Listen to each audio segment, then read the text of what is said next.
What is up, guys? It is the Sound Alchemist, and it's weird saying that since I've been out of the loop for quite a while now. Now, I don't know if you guys have noticed or not. Probably not, because I still do For the Greater Walls and stuff. But it's been like 2 weeks since I've done a video.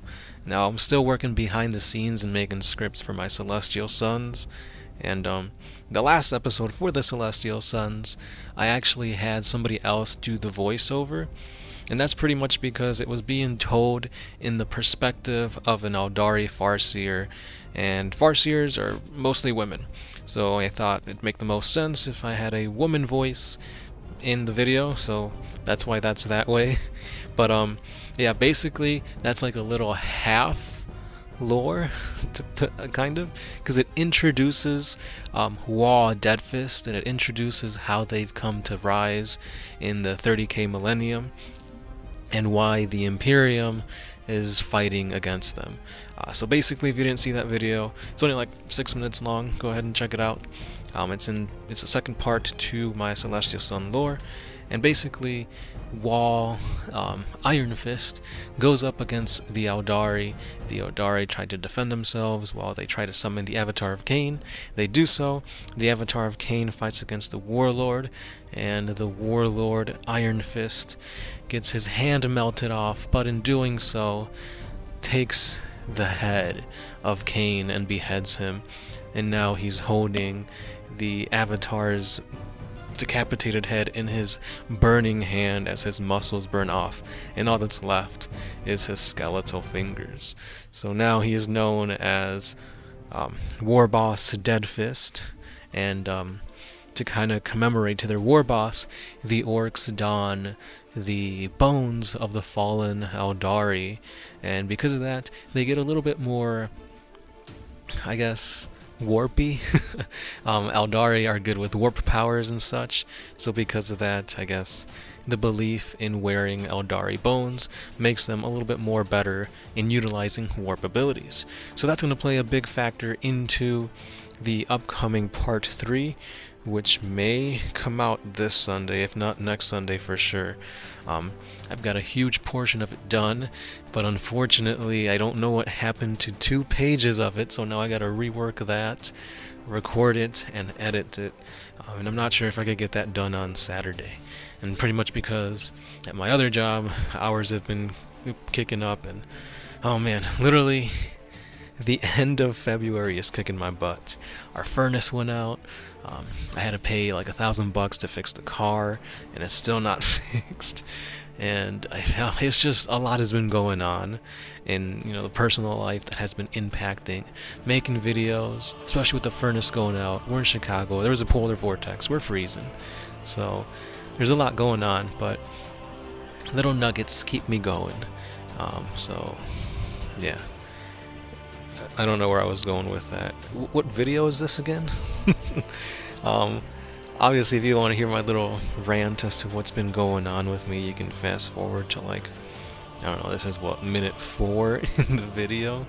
So, yeah. What kind of video is this? I forgot. Well, I guess since we're already 4 minutes into it, I guess I won't bother by making the other half of like a shitty 40 facts video or something like that. I guess I'll just let you know what's been going on. So recently I finally bought an Alfarius model.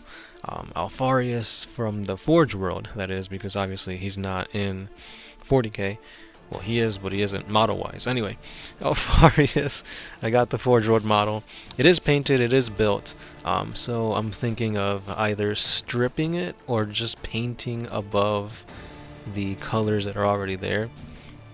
I never really got into the whole painting thing. I tried it way back in 5th edition with my first Tau army, and they came out okay.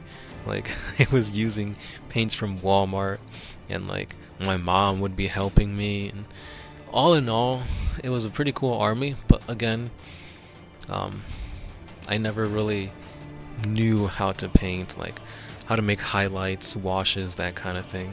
Gershwin was always better at that. So anyway, I'm thinking about putting a little bit of effort into redoing this Alfarius model into the Primarch of my Celestial Sons.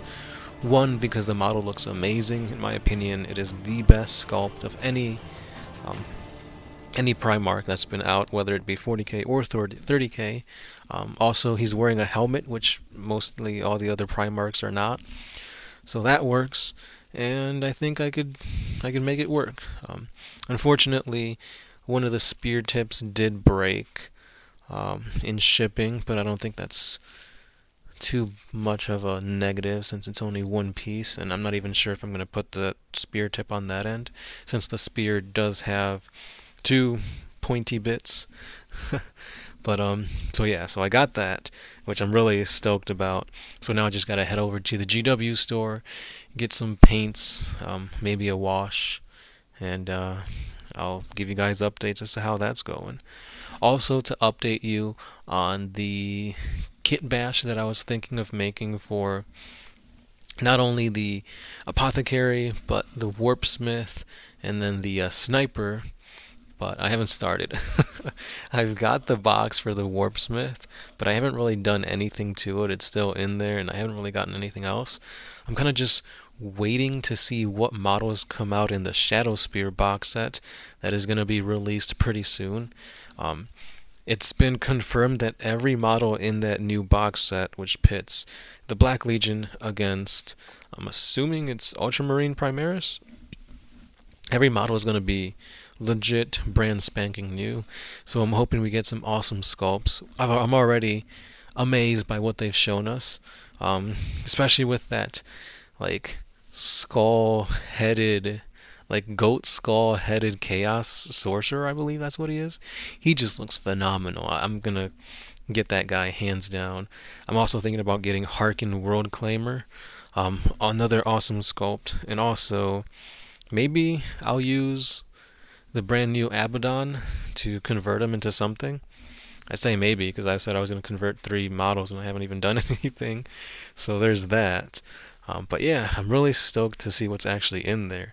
And since there's already going to be Primaris models in there, I could use them to represent the Primaris faction of my Celestial Sons, the Immortals. I think that's what I'm going to call them. So yeah, looking forward to that. Also stay tuned because since we got a new brand spanking new box set coming out, that will be used as a giveaway. So I'm pretty sure Gershwin's keeping one, I'm keeping one, and then the third one will be used as a giveaway. So yeah, stay subscribed for that. Also, we hit 140,000 subscribers on YouTube recently, and that also is because of you guys, the subscribers. So because of that, we're giving away giveaways soon, so keep your eyes peeled for that as well. And yeah, so a lot of giveaways coming. Also, I think D&D content will be coming out more lately, or not lately, because it's been a while since we've done any D&D stuff. I've got a playlist for D&D going, talking about at least 2 characters that I've made that in previous sessions. One is Kyria, the Tiefling Ranger, and then I've got Alar, the High Elf Warlock.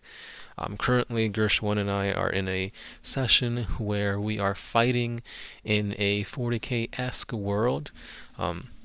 It's really awesome. I don't want to spoil too much because I think Gershwin's going to go more in depth into it since he is the DM.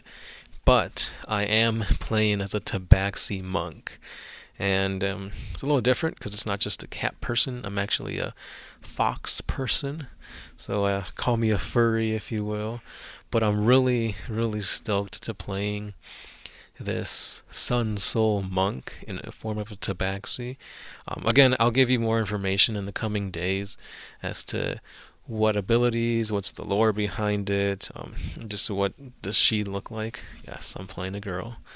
So, and also I've been trying to make a awesome character. I'm not 100% sure if he's gonna be like a war cleric or the lightning cleric, but something along those lines. And he's gonna be like some badass warrior who hunts down demons in the 9 hells. That guy, I've got a lot working in my head. I haven't put it to paper yet, but I'm really looking forward to creating this guy. And yeah, so far I've gotten models for 3 of them. So I've got Kyria, Alar, and I've also got the Tabaxi Monk Zora, so I'm gonna have to be making another one on Hero Forge, which Hero Forge is a really good place to get your minis if you play D&D, or just go to a comic book shop, if because that's what we're doing too. So D&D is really fun. Expect more content. And yeah, the end of February has been quite a stressful month, but I think I'm back to finding a good schedule to put out videos.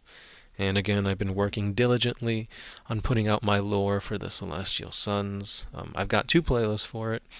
One that kind of has like 20 videos in it. Talks about like characters and just the progress of what I've been going through. Then I have the playlist entitled Codex Celestial Sons, which is the lore that has been set in stone that will be put into a fan codex of mine and hopefully be released as like a PDF or something like that, so you guys can enjoy it, see it, use it, that kind of thing. So yeah, if you've made it this far into the video, thanks for listening to me. You deserve a cookie. But yeah, I'll see you guys tomorrow with some more 40K lore. As always, I'm the Sound Alchemist, part of One Mind Syndicate, and I'll see you next time.